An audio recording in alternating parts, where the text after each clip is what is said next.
So we are going to go through our section 2 of creating spiritual connections online. And we're going to focus on liking comments. So we just learned about asking the right questions and finding out if this person most likely will be interested or not.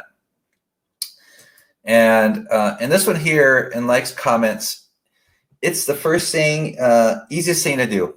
It doesn't hurt you. It doesn't take a lot of time.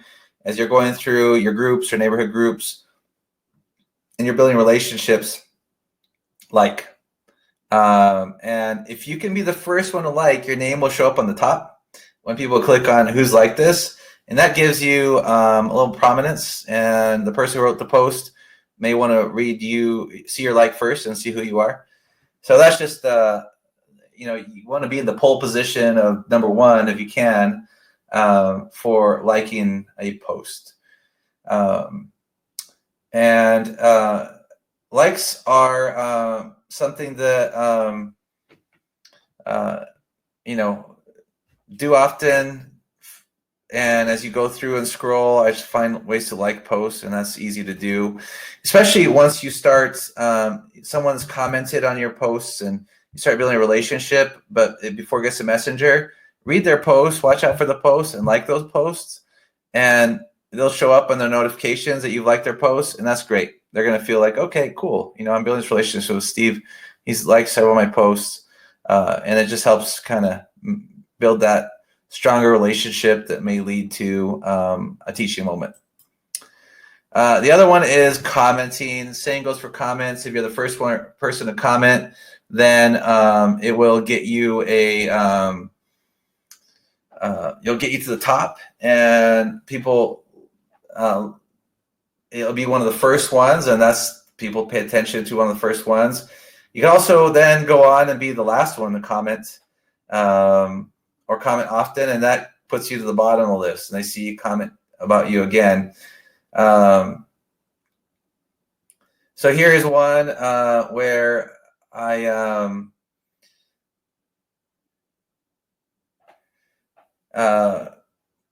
I was commenting about, I posted a video about the Book of Mormon, and someone had a negative comment about it, and I responded, and then someone had a question I guess she never heard the story or this video, and said that there's more videos, and I shared a link of all the videos. This video has been a little bit, it was a testimony. I kind of didn't make a big deal out of it, but it was a story I shared with people. And negativity came out, but at the same time, someone wanted to know more, and I shared through comments with them. And what I share here is, if you have negative comments, and that I'll call them in the red zone, right? They're completely red. You're probably going to ignore them. Because just by getting enraged and talking to them, it's not going to go anywhere, and they have no desire of following Christ or coming and partaking.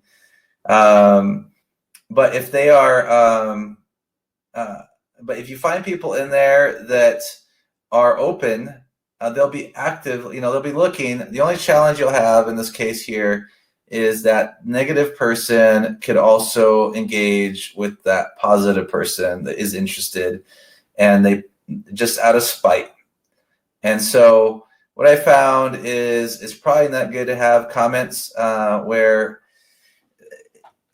it's better to have that conversation about something that's kind of controversial to people in Messenger or one-on-one instead of openly in groups.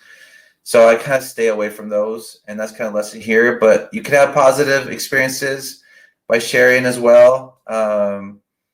But you may have a lot more negative people stand out. And those negative people will, from then on, if they know who you are and what you're teaching, they may openly just go against you in the group. And we've seen that before. So try to keep your comments neutral and use Messenger more for talking about things that are more sacred to you. The other thing we found out is stay up to date with what people are posting, because people are posting a lot of things that they need. So struggling, need prayers, you need help, and please pray for me. Those are ones you could quickly jump on, be the first comment, talk to them, help them out. Just be aware, as part of, called to serve a digital missionary. It's kind of like prayers happening all the time to Christ, to Heavenly Father, through Christ. People may not be completely connected there, so they ask the group to pray for them. So you're kind of hearing all these people's needs, and you're praying for them, and you're giving them advice. So listening to comments and then posting back is very helpful, and you'll bless the lives of many people. So those are two things you could quickly do to engage in: is likes, super easy, they'll pay attention, and then comments, stay less controversial. And as you engage, you're going to be able to meet many people online, because there's 41 million comments being made right now about different Christ topics, which would need your response. So we're going to go into how to always be there to help people next.